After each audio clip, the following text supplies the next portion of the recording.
Hello dear learner, hope you're doing great. I hope you will be happy. And in this video I am going to teach you very important topic, future continuous tense. इसके पहले हमने tense series के already बहुत सारे videos upload करके रखे हुए हैं और उसका प्लेलिस्ट आप लोगों को हमारे YouTube चैनल पर मिल जाएगा। अगर अभी तक आप लोगों ने उस प्लेलिस्ट से सारे वीडियोस नहीं देखे हैं, so it's my humble request to you, go to our YouTube channel Arjun Institute and watch all the videos. So without wasting time, let's get start the video.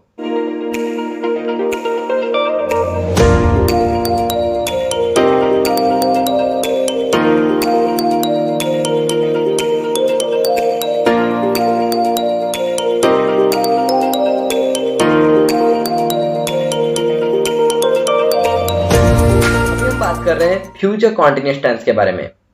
जैसा कि आप जानते हैं, हर एक कॉन्टिन्यूअस टेंस के लिए हम राह का यूज करते हैं। जैसे कोई काम कंटिन्यूअसली चल रहा है, ठीक है, तो उसके लिए हम कॉन्टिन्यूअस टेंस यूज करते हैं। अब हमने कहा फ्यूचर कॉन्टिन्यूअस टेंस, तो फ्यूचर में जो काम जारी रहेगा, ठीक है, फ्यूचर में जो काम जारी रहेगा उसे बताने के लिए हम फ्यूचर कॉन्टिन्यूअस टेंस का यूज करते हैं। इनके हिंदी वाक्यों में जैसे जो भी आपके फ्यूचर कॉन्टिन्यूअस के सेंटेंसेस आएंगे उनके लास्ट में आपको रहा होगा, रही होगी, रहे होंगे आदि शब्द आपको देखने मिलेंगे। ये सारे शब्द आपको बताएंगे कि ये टेंस जो है ये फ्यूचर कॉन्टिन्यूअस है। अब भविष्य में कोई भी काम अगर जारी रहेगा और पूरा नहीं होगा तो उसे बताने के लिए हम इस टेंस की हेल्प लेंगे। जैसे एग्जांपल के लिए, लड़के स्कूल में फुटबॉल खेल रहे होंगे। इस सेंटेंस में आप इजीली देख सकते हो कि लास्ट में आ रहा रहे होंगे, जो आपको इजीली बताता है कि ये फ्यूचर कॉन्टिन्यूअस टेंस है। और यहां पर देखिए सब्जेक्ट आ रहा है आपके लड़के, स्कूल है आपका ऑब्जेक्ट, खेलने का यहां पर काम हो रहा है और ऑब्जेक्ट क्या है आपका फुटबॉल। ओके, चलिए टाइप्स ऑफ सेंटेंसेस की अगर हम बात करें तो there are 5 types of sentences in English grammar. Affirmative sentences जिसे हिंदी में कहते हैं सकारात्मक वाक्य। दूसरा होता है नेगेटिव सेंटेंसेस जिसे हिंदी में कहते हैं नकारात्मक वाक्य। थर्ड होता है इंटरगेटिव सेंटेंसेस प्रश्नवाचक वाक्य, इंटरगेटिव नेगेटिव, प्रश्नवाचक नकारात्मक वाक्य। और एक होता है आपके पास में WH सेंटेंसेस जिन्हें हम क्वेश्चन सेंटेंसेस भी कहते हैं, और एक नाम से क्या जानते हैं हम लोग इन्हें, क्वेश्चन सेंटेंसेस भी कहते हैं। अगर हम 6 कैटेगरी की और एक बात कर लें तो ये एक होता है हु पैटर्न। आपके पास में क्या होता है, हु पैटर्न। हु पैटर्न में वे सेंटेंसेस आते हैं जो आपके हु से बनते हैं। ओके, अभी हम कुछ रूल्स के बारे में बात करते हैं कि क्योंकि इस कॉन्टिन्यूअस टेंस में आपको वर्ब में आईएनजी लगाना होगा। अब वो वर्ब में आईएनजी आप कैसे लगाएंगे यही हम जानते हैं। आप लोगों के लिए जो पहला रूल है वो कहता है कि अगर किसी वर्ब के लास्ट में, यदि किसी वर्ब के अंत में कोई कॉन्सोनेंट आए और जस्ट उससे पहले आपका कोई वोवेल आता है तो आखिरी के लेटर को हम क्या कर देते हैं, डबल कर देते हैं, देन हम उसमें आईएनजी लगाते हैं। जैसे फॉर एग्जाम्पल के लिए आपने लिया कट, अब कट में आपको लगाना है आईएनजी, एक वर्ब है कट, इसमें आपको लगाना है आईएनजी।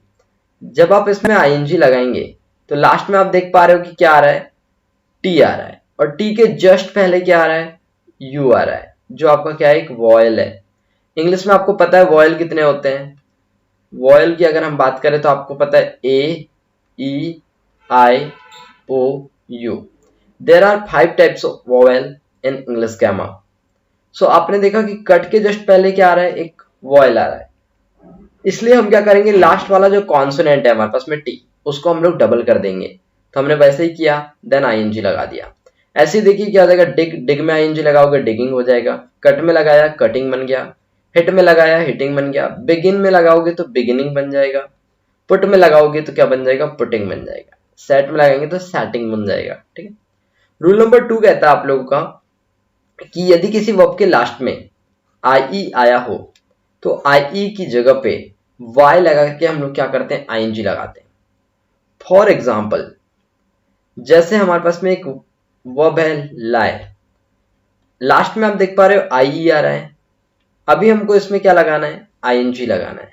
क्या लगाना है, इसमें हम लोगों को आईएनजी लगाना है। जब हम इसमें आईएनजी लगाएंगे तो क्या कर देंगे, आई के प्लेस पर वाई कर दिया, देन हम लोग इसमें आईएनजी लगा रहे हैं, क्या बन गया, लाइंग बन गया।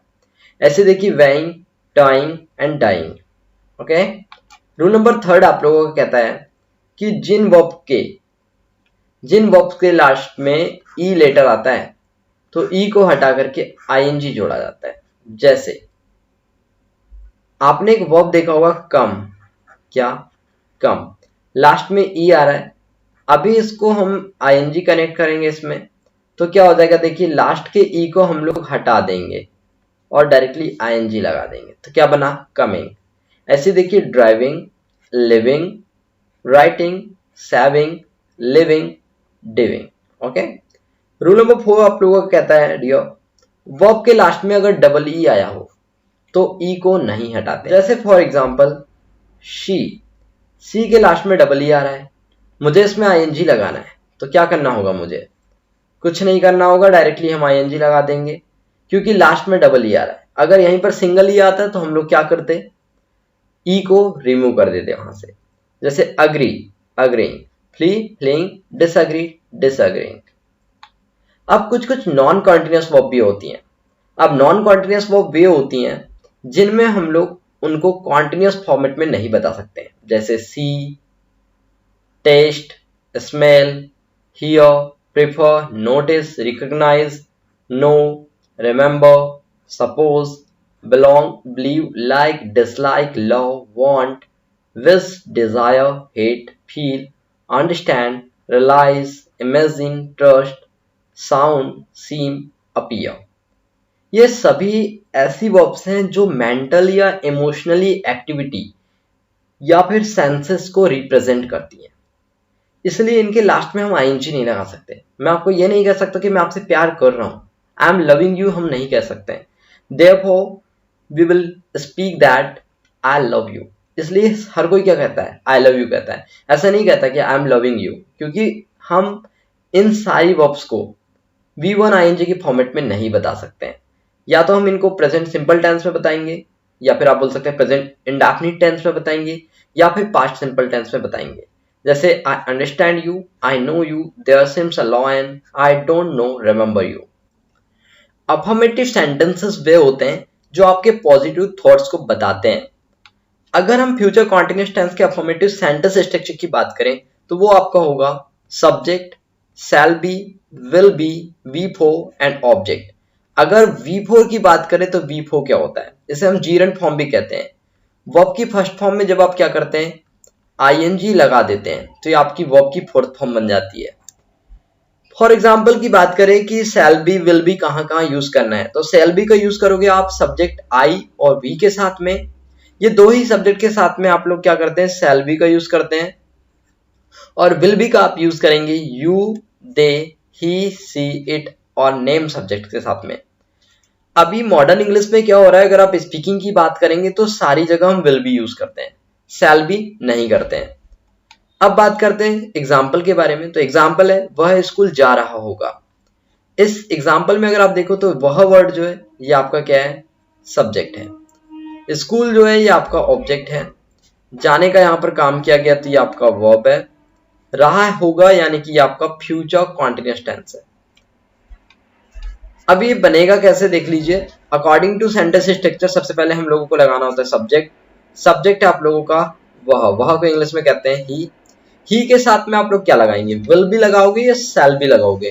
तो आप लोगों के देखिए ही सब्जेक्ट आया, तो ही के अकॉर्डिंग क्या लग जाएगा, आप लोगों का विल भी लग जाएगा। तो हमने वही लगा दिया, तो विल भी का लग गया, हम लोगों का यूज हो गया। देन लगाना है fourth form the verb. Verb क्या है यहाँ पे, जाना। जाना को इंग्लिश में कहते हैं गो की फोर्थ फॉर्म हो जाएगी गोइंग। गोइंग के बाद में टू इन्फिनिटिव लगा देंगे, तो वर्ब भी लग गई हम लोगों की। इसके बाद लगाना है ऑब्जेक्ट। तो हमारा यहाँ पर ऑब्जेक्ट क्या है, स्कूल लिख देंगे उसे भी। कि हमारा सेंटेंस क्या बन के आया, he will be going to school, वह स्कूल जा रहा होगा।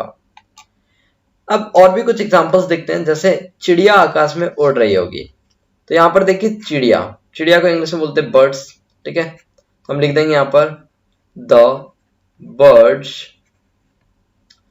अब एक चिड़िया है तो बर्ड ही लेंगे, अगर ज्यादा चिड़िया होती है तो हम लोग क्या लेते हैं, बर्ड्स लेते हैं, ठीक है। तो हम लोग यहाँ पर ले लेंगे द बर्ड। अब हमने सब्जेक्ट लगा दिया, हमको डिसाइड करना है कि शैल भी आएगा कि विल भी आएगा।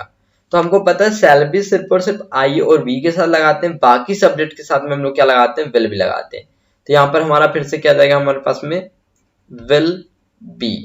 तो हमने लगा दिया विल बी। देन हमको लगानी वर्ब की फोर्थ फॉर्म।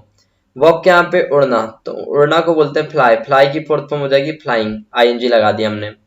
अब बोला है ऑब्जेक्ट, तो ऑब्जेक्ट क्या है, इन द स्काई, क्योंकि स्काई में उड़ रही होगी। ठीक है, हम एक एक्सपेक्टेशन करके चल रहे हैं कि चिड़िया आकाश में उड़ रही होगी, the bird will be flying in the sky. Next example देखिए, अब सूरज निकल रहा होगा। हम भी कई बार बोलते हैं ना कि यार अब सूरज निकल रहा होगा, तो राष्ट्र में क्या आ रहा है, रहा होगा, यानी कि फ्यूचर कॉन्टिन्यूअस। अब तो सबसे पहले जब कभी भी ऐसे वर्ड आते हैं आपके पास में, जैसे आज, कल, आने वाला कल, तो इन सभी वर्ड्स को आप या तो बिफोर ऑफ द सेंटेंस या तो ending of the sentence use करेंगे। तो नाउ उसके बाद में देखिए आपका सब्जेक्ट हो जाएगा द सन, क्योंकि सन यूनिवर्स में एक ही है, इसलिए हम लोग इसके सामने द आर्टिकल लगाएंगे। Now the sun will be, अब विल बी क्यों लगा रहे हैं मुझे आप लोग बताइए, क्योंकि यहाँ पे शैल बी नहीं लग सकता है, क्योंकि आई और बी के साथ ही हम लोग क्या लगाते हैं, शैल बी का यूज करते हैं। The sun will be rising, okay, तो हमारा बन गया sentence the sun will be rising. Next example देखो, लड़के स्कूल में फुटबॉल खेल रहे होंगे। यहाँ पे जो लड़के हैं ये हमारा सब्जेक्ट है, स्कूल हमारा ऑब्जेक्ट है, फुटबॉल भी हमारा यहाँ पे ऑब्जेक्ट है और खेलने का यहाँ पे काम हो रहा है। तो हमारा सेंटेंस देखते हैं, बॉयज। अब देखिए बॉयज के साथ में शैल भी नहीं लगेगा, क्या लगेगा हमारे पास में यहाँ पर, विल बी लग जाएगा, तो हमने वही लगा दिया, द बॉयज विल बी। इसके बाद में वर्ब लगानी है, वर्ब क्या हो जाएगी हमारे पास में, प्लेइंग। ऑब्जेक्ट में क्या जाएगा आप लोगों का, football, the boys will be playing football. अब कहां पर, in school, in the school. तो हमारा सेंटेंस क्या बना, boys will be playing football in the school.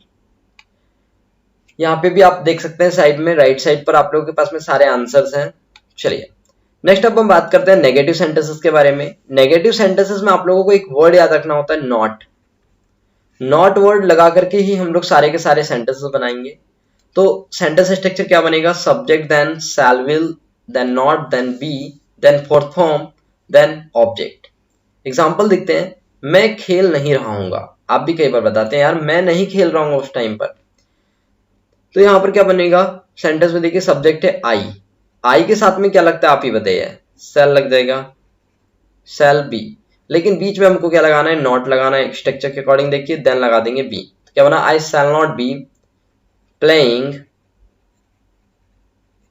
उसके बाद में क्या लगाएंगे आप लोग, हो गया खत्म, ऑब्जेक्ट था ही नहीं इसमें। ठीक है, तो क्या बना, I shall not be playing. Next देखिए, वे पुस्तक नहीं बेच रहे होंगे, तो सब्जेक्ट है यहां पर दे के साथ क्या लगेगा, विल भी लग जाएगा। ठीक है, तो विल नॉट बी, उसके बाद में आपका ऑब्जेक्ट तो क्या हो जाएगा, selling, they will not be selling books. ये बन गया। अब बात करते हैं इंटरोगेटिव सेंटेंसेस के बारे में। इंटरोगेटिव सेंटेंसेस वे होते हैं जिनकी स्टार्टिंग हिंदी के वर्ड क्या से होती है।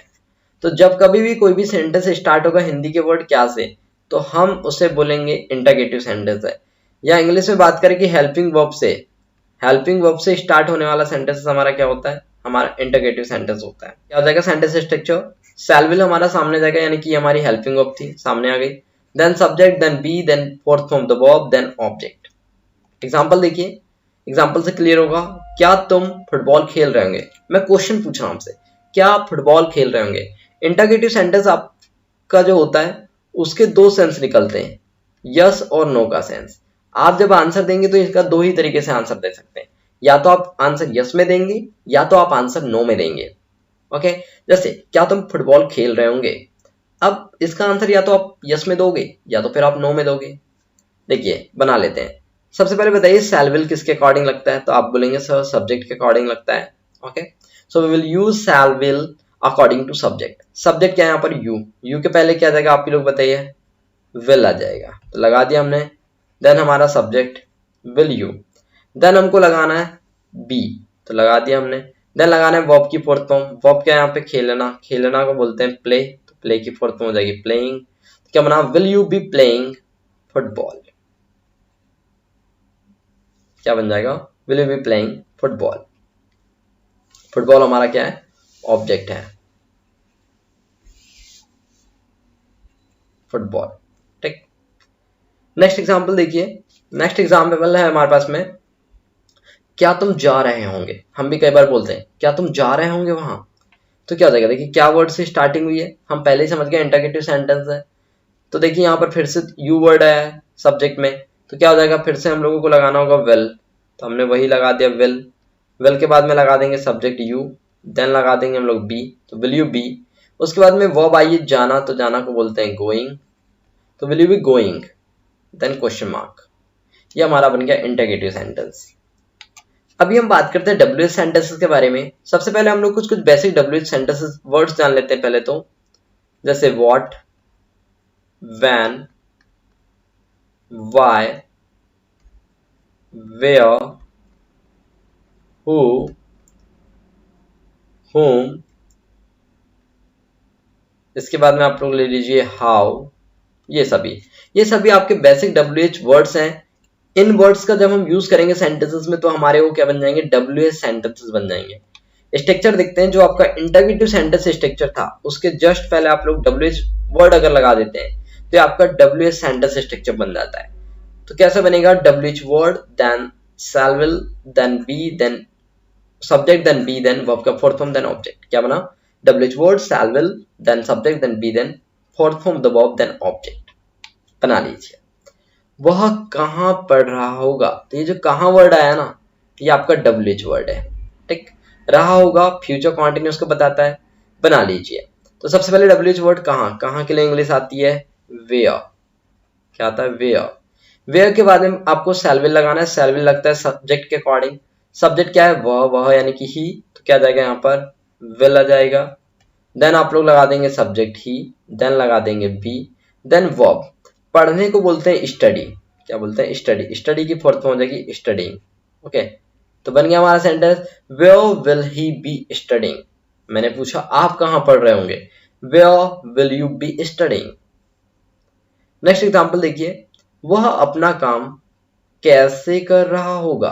तो ये जो कैसे वर्ड आया ना, यही आपका डब्ल्यूएच वर्ड है और ये सबसे पहले जाएगा। तो कैसे के लिए आता है इंग्लिश में वर्ड हाउ। देन हम यूज करेंगे shall will। shall will लगता है सब्जेक्ट के अकॉर्डिंग और सब्जेक्ट है वह, तो वह के अकॉर्डिंग क्या जाएगा यहाँ पर, बताइए जल्दी से, will आएगा। देन सब्जेक्ट ही, देन हम लोगों को लगाना होगा बी, देन वर्ब। वर्ब क्या है, काम करना। काम करना को बोलते हैं डूइंग वर्क। क्या हो जाएगा, doing work. How will he be doing work. अब लेकिन यहाँ पे एक चीज बोला था, अपना काम, तो क्या जाएगा यहाँ पर हिज वर्क।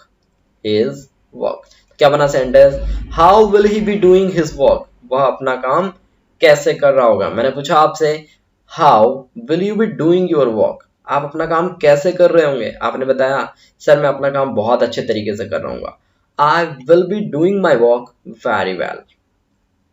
ओके, अब कुछ प्रैक्टिस सेंटेंस है, जैसे वह स्कूल जा रहा होगा, मैदान में स्कूल के लड़के क्रिकेट खेल रहे होंगे, स्टेज पर मेरा भाई गाना गा रहा होगा, माताजी खाना नहीं पका रही होंगी, हम कल दिल्ली नहीं जा रहे होंगे, क्या बंदर पेड़ पर कूद रहे होंगे, क्या बॉलर गेंद फेंक रहा होगा, आपको इस समय कौन बुला रहा होगा भाई, राजा बाजार से क्या खरीद रहा होगा, तुम्हारा भाई वहां क्या कर रहा होगा। तो ये सारे प्रैक्टिस सेंटेंसेस हैं जो आपके affirmative, negative, interrogative, WH and who pattern से रिलेटेड है। तो आप इनके आंसर कमेंट बॉक्स में लिखेंगे और आपकी नोट्स में भी लिखेंगे। देन मैं आपके आंसर को जरूर चेक करके बताऊंगा कि आपके कितने आंसर्स करेक्ट हैं। ओके, चलिए अब हम कुछ fill in the blanks complete करते हैं, जहां पे हमारे को फ्यूचर कॉन्टिन्यूअस की वर्ब्स फिल करनी है। अभी वर्ब कैसे फिल होगी, सब्जेक्ट के अकॉर्डिंग। पहला एग्जांपल देखिए, I plan to watch a movie at, क्या है, आइनॉक्स। ठीक है, तो यहाँ पे गो लगाना है, गो की फॉर्म लगानी है, तो क्या जाएगा बताइए, सब्जेक्ट है आई, तो आई के अकॉर्डिंग क्या लगता है बताइए, शैल विल, तो shall be going. Okay, next देखिए, we blank in the nearby park, यहाँ पे प्ले भरना है, तो देखिए वी आया है, तो वी के साथ फिर से क्या लगा दोगे आप लोग, शैल बी, उसके बाद में प्ले की फोर्थ फॉर्म क्या हो जाएगी, प्लेइंग। ओके, नेक्स्ट एग्जांपल देखिए, the boys blank in the pond, swim लगाना है यहाँ पे, बताओ क्या जाएगा, the boys will be swimming. अभी आपने नोटिस किया होगा जस्ट लास्ट में कॉन्सोनेंट आ रहा है और उसके जस्ट पहले वॉयल आ रहा है, तो हमने लास्ट के कॉन्सोनेंट को डबल कर दिया। एग्जाम्पल देखिए next, Rita blank at the function sing. Sing की फॉर्म भरनी है, रीता के साथ में क्या जाएगा आप लोगों का विल बी, क्या जाएगा विल बी, और सिंग की फोर्थ फॉर्म हो जाएगी सिंगिंग, क्या जाएगी singing. The child blank baseball. अब बेसबॉल के पहले आपको भरना है प्ले, प्ले कैसे भरोगे, द चाइल्ड, इसके भी साथ में आप लोगों को क्या जाएगा विल बी आ जाएगा, विल बी प्लेइंग। 6 नंबर का एग्जांपल है, the chef blank his famous ravioli. Cook का लगाना है यहाँ पे, तो यहाँ पे फिर से क्या जाएगा बताइए, will be cooking, will be cooking. 7 number का एग्जांपल होता है, the teacher blank the students teach. तो अब यहाँ पे क्या जाएगा फिर से बताइए, विल बी आ जाएगा, और टीच की फोर्थ फॉर्म टीचिंग। अब ये विल बी क्यों आया आप लोग मुझे बताइए, क्योंकि यहाँ पर टीचर आया है और टीचर आई और वी तो है नहीं। नेक्स्ट आया आई, आई के साथ में क्या लगाना पड़ता है, सीधी सी बात है आप लोगों को सेल बी लगाना पड़ता है, सेल बी। उसके बाद रीड, तो रीड की फोर्थ फॉर्म क्या हो जाएगी रीडिंग। नेक्स्ट एग्जांपल है, the man blank a royal Enfield ride, ride. देखिए अब यहाँ पे द मैन आया है तो यहाँ पर विल लगाना पड़ेगा, तो विल बी। राइड की फोर्थ फॉर्म हो जाएगी राइडिंग। अब यहाँ पे बताइए ई क्यों हटाया मैंने, क्योंकि एक रूल था कि अगर किसी वर्ब के लास्ट का वर्ड ई आता है तो हमको ई को रिमूव करना पड़ता है, अगर वहीं पर डबल ई आ रहा है तो हम उसको रिमूव नहीं करते हैं। लास्ट एग्जांपल है, Seema blank for her dance performance practice, practice. तो यहाँ पर क्या जाएगा, यहाँ पर फिर से आपको लगाना होगा सीमा विल बी प्रैक्टिसिंग, प्रैक्टिसिंग। यहां पर भी लास्ट में ई आया, इसलिए हम लोगों ने क्या किया, यहां से ई को रिमूव कर दिया। यहां पर आपके आंसर्स भी हैं, आप देख सकते हैं। ओके, सो आई होप कि आप लोगों को ये वीडियो लेक्चर बहुत ही पसंद आया होगा और आप लोगों ने इस वीडियो से फ्यूचर कॉन्टिन्यूअस टेंस को बहुत ही अच्छे से समझ लिया होगा। आशा करते हैं कि आप लोग इस वीडियो को लाइक जरूर करेंगे और अपने सारे फ्रेंड सर्कल में इस वीडियो को शेयर करेंगे। सो बहुत जल्द मिलेंगे एक नेक्स्ट वीडियो में, तब तक के लिए tata bye, have a good day.